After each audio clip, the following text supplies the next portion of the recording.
most of the animals we take in are expats, things that people got that they probably shouldn't have, or they got it and realized they were way in over their heads.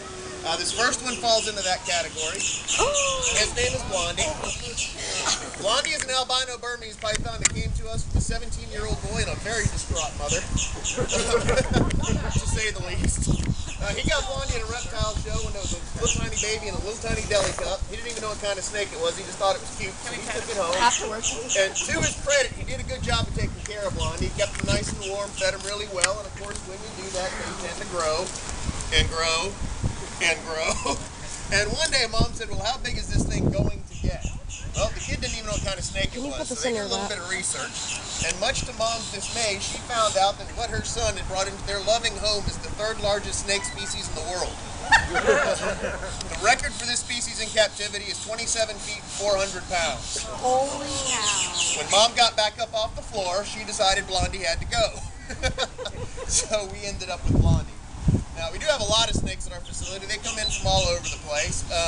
One of the services we try to provide to our community is relocating snakes that people find in their yards. We don't like to see our native snakes getting killed. Whether you like them or not, they do serve a very important function in the environment. One day we got a call from Animal Services. Somebody had a little snake under their house and they asked if we had time to go, which we did. So we grabbed out a little bag, a little hook, ran over to the neighborhood. It was really easy to find the house because all the neighbors were waiting for us in the driveway. So we do get calls for venomous stuff sometimes, so we thought, okay, maybe that's what it is. So we started digging a hole under the house to try to figure out where this snake was, and it went ahead and cooperated with us and crawled out. It was not a Florida native snake, and it was not a small snake. It was one of these that was 16 feet and over 100 pounds. So we looked at each other and said, we need a bigger hook. Now, in the state of Florida, it is illegal to keep these guys. So we asked everybody there if they had any additional information on who might have had it, whatever, and nobody there had ever seen that snake before that day. But the one thing they all agreed on was that the neighborhood used to have a feral cat problem that recently disappeared. So, yeah, that was a very hefty snake, so I know what happened to all those feral cats. So in honor of that, we named that snake Fluffy. And, yeah, we have a dark sense of humor, but it gets us through the day. We took Fluffy home, and Fluffy is now, I think, going for that record, because we haven't had her that long, and she's over 18 feet and over 200 pounds now. So, yeah, she's a big girl. So you guys ready to switch gears and go to something cute and cuddly? Yeah. All right, this next one we're going to bring out is Baby Boo. Well, he's not much of a baby anymore. We could actually call him Cartman if we wanted to. That's you. We'll see if you guys can guess what Baby Boo is when he comes out. I'm sure he was. Was he taking a nap? He was. He needed his beauty sleep. I had to find him. Oh my goodness. What is he? Yeah, awesome. No, he's a skunk. Yep, he's actually a lavender skunk. These guys are becoming so popular in the pet trade that just like dog and cat shows, they now have skunk shows. So they're being bred for all different colors and varieties of stuff.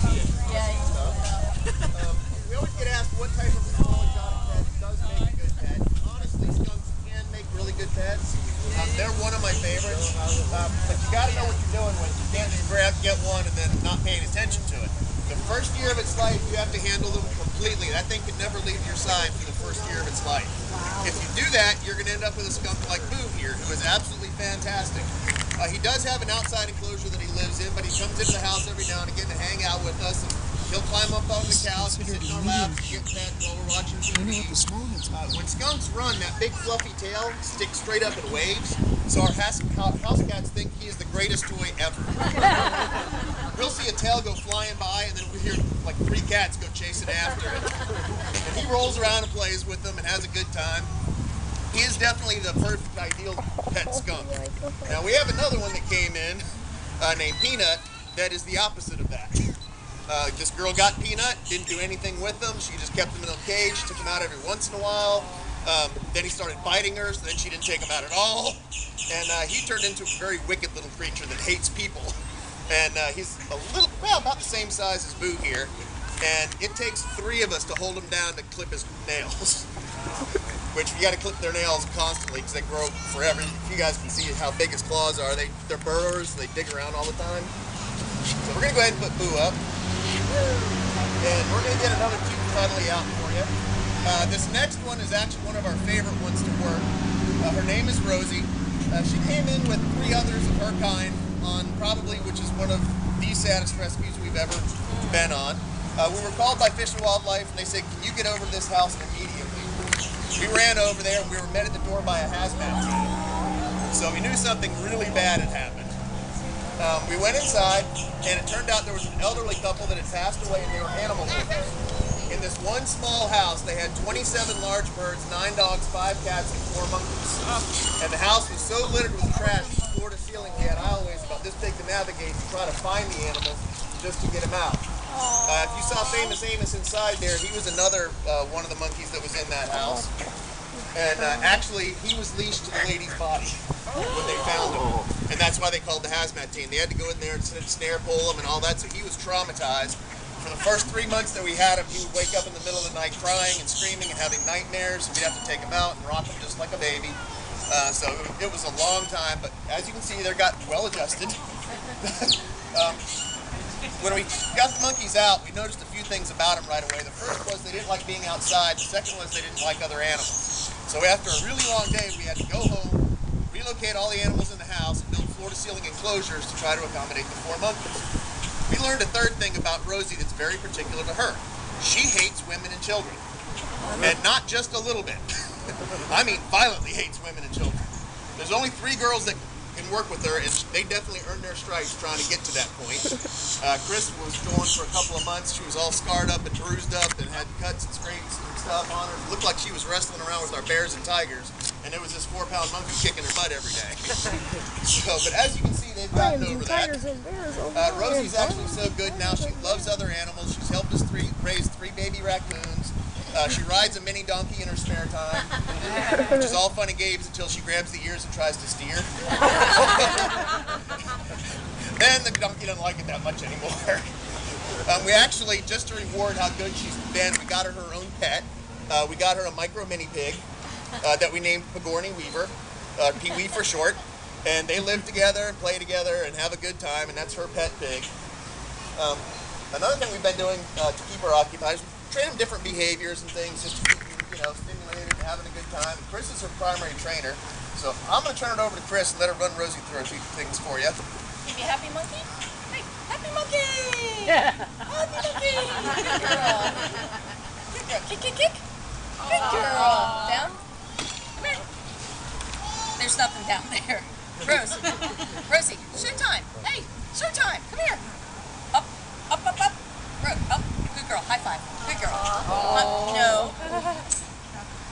Hug. Good girl. Come here. Up. High five. Hug, hug. Down. Up. You ready? It's like Kong climbing the Empire State Building. Come on. Come on, Rosie. Go get her. Good girl. Now, always when we bring one of the monkeys, or any of the monkeys out actually, we always get the comment, "Oh, they're so cute, I want one." Parents, you can appreciate this. If you take a 3-year-old child, fill it full of Snickers bars and Mountain Dew, and shake it up, and it stays that way for 40 years, That's a monkey. That's a monkey. Yep, these guys are extremely high-strung. It takes a lot of stuff to keep them occupied. If they get bored, very bad things happen. Last year, we found them curled up in our closet with a 4-pound Yorkie, and they were both just sleeping there. Yeah. If he's in the shower and one of us has to take a shower, we just don't even bother pulling him out. We just go in there and take a shower with him. He goes to his end, we got our end, and it all works out. So, in the state of Florida, yes. What kind of things do you feed them? Small children.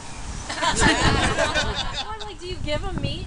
Oh, yeah, taste of meat? So Yeah. even though he has a taste of meat, he still doesn't go for the live animal? Nope. Wow, that's crazy. Well, he gets meat in chunks. So Brutus here can never go back to the wild. It has nothing to do with his size. Brutus here knows his name. He comes when we call him. We can feed him by hand. He associates us with food. That's why it's illegal in the state of Florida to feed the wild alligators. Once an alligator associates a person with food, it will always go to people to look for food. And if people don't have food, they have a problem. So we actually have one alligator that we got it from the police department, that it was following around a bunch of kids during Halloween. So, and that was like a 6-foot alligator, and that is not a pleasant picture. He is still not pleasant. He's still not pleasant. No, we've had him for a couple of years. He would have been put down if we hadn't taken him. So the second reason happens in the springtime. It's called bull gator season. That's when those big males go out looking for girlfriends, and they start setting up territories where they can find them. And that territory could be a swimming pool, could be a parking lot, could be a backyard. Yeah, there's a lot of crazy stories about alligators during that time of year. I'm sure you guys have heard a bunch of them. Yeah, that was my favorite one. There was a 7-foot alligator who somehow managed to wedge itself one night into somebody's doggy door, and she found it in the kitchen in the morning. And I don't know which one of them was more scared, but I know that kitchen didn't survive. Now, yeah, and the males are very protective of their territory, so if you go into a male's territory, it will go after you. Now, the third reason happens after that, and of course that's nesting and baby season. The females will lay between 40 and 60 eggs. The reason they lay so many is out of that, only about 10% or 4 to 6 make it to be adults. The reason for that is that everything in the environment, from raccoons, snakes, skunks, possums, even other alligators, birds of prey, sometimes even large turtles, love to eat alligator eggs and baby alligators. They're pretty much a delicacy in the environment. So the females are extremely protective of their nests. Get too close to a nest, the female's going to go for you. After that is the baby season. Now, in the reptile world, there is no better parent than a female crocodile or alligator. When the babies hatch, she'll open them out, they climb in, she walks in the water and lets them go. And then she stays with them for up to 2 years to make sure they get a good start on life. So we're always telling people, right now is baby season. If you're in the water and you see little alligators, don't get close to them, because even if you don't see her, mom is there somewhere. And just like a good mom, she's willing to kill or die to protect her babies. So you guys want to see something cool with Brutus? Since he's being so mellow? Yeah, Alright, these guys are opportunistic feeders.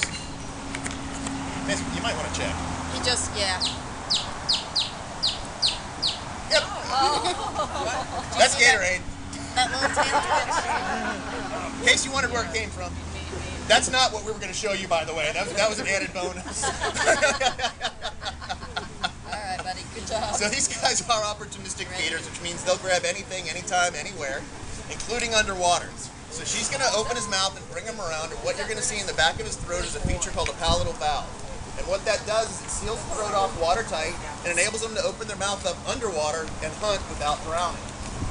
Once they get a hold of fish or turtle or whatever it is they got a hold of, they'll come to the surface of the water, they'll throw their head back, they'll open that valve, and then they can swallow whatever they got.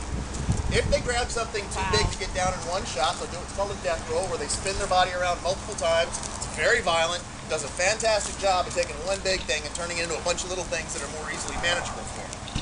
They've got 80 teeth, 40 on the top, 40 on the bottom, and throughout their entire life, which can be 60 to 80 years in the wild, over 100 in captivity, every time they lose a tooth, they'll regenerate it, just like a shark does. They always have a full set for hunting and eating with. Now, a little fun fact about the age of an alligator. There was an alligator shot in North Florida last year, and when they went to process it, they found lead pellets in the tail. They didn't know what that was from. So they took them to one of the universities up there, and when they tested it, they found that those were fired from a rifle during the Civil War. And that was just killed last year. So they can't live pretty long. Any questions about these guys? No? So what? All right. So like I was saying in the beginning of the show, we do have well over 250 animals. Sometimes we get a lot in, sometimes we don't. Last November, in fact, we had a big month of getting animals in. We were expecting one tiger to come in from California. We got 2. We ended up taking in a baby lion. We got a baby lemur in. We got a fox in. A bunch of...